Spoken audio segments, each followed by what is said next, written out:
by someone. But Ranking Member Pallone is recognized for 5 minutes. Thank you, Mr. Chairman. And for the sake of time, and I want to cover a lot, I'm just asking my questions of you, Chairman Phillips.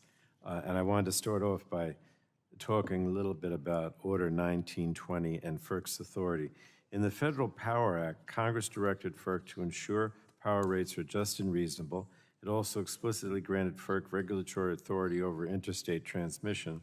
And while it grants FERC discretion on how to best carry out those responsibilities, that's not deference. It's an explicit grant of power to the agency. So, Chairman Phillips, could you talk about how the Commission's authority to issue Order 1920 flows from these facts that I mentioned? Yes, sir. Under the Federal Power Act, the Commission is tasked with having jurisdiction over electric transmission rate, interstate rates, and the practices that affect those rates. It is clear that Order number 1920 concerns long-term regional planning and cost allocation. Those are practices that impact transmission rates. And building upon that, in South Carolina Public Service Authority versus FERC, the D.C. Circuit explicitly found that FERC had the authority to issue Order 1000, which also dealt with regional grid planning. So again, Chairman Phillips, given that Order 1920 deals with regional grid planning over the long term, is there any reason to suspect that Order 1920 would be on different legal footing from Order 1000?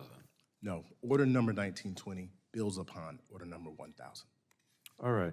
Now, I want to turn to a topic I discussed in my opening statement, and that's FERC's independence. And Chairman Phillips, could you briefly discuss why it's so important to FERC's core responsibilities that the Commission retain its independence? You know, I talk all the time, Congressman, about how FERC is an independent agency and that we guard that independence jealously. I think it is a part of our trust relationship with the public, that they know that when it comes to FERC, that we will act independently and in the best interest of the public. All right.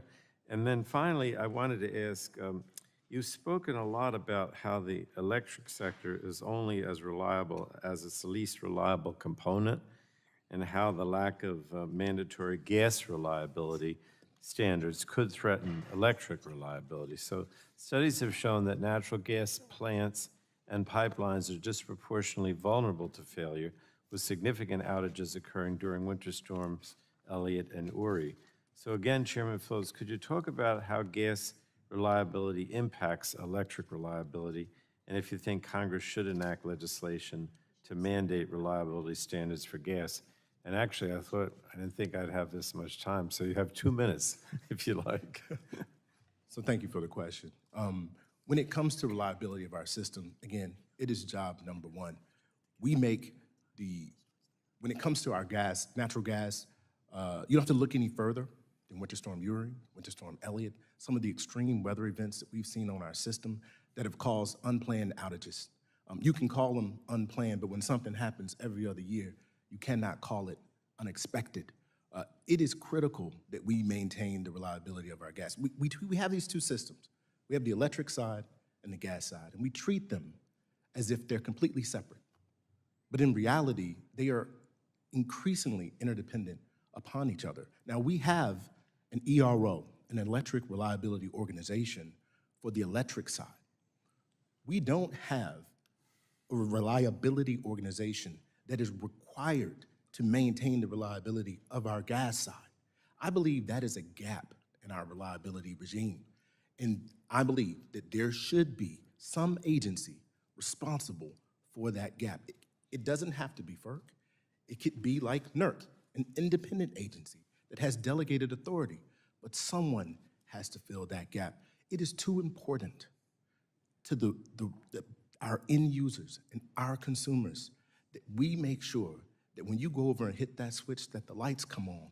And that's what this is about. That's also why Order number 1920 is so important. And I'm so excited about the work that got us here for 1920, because we're going to bring on more of the resources that we know we need for our system. All right, thank you so much. Thank you, Mr. Chairman.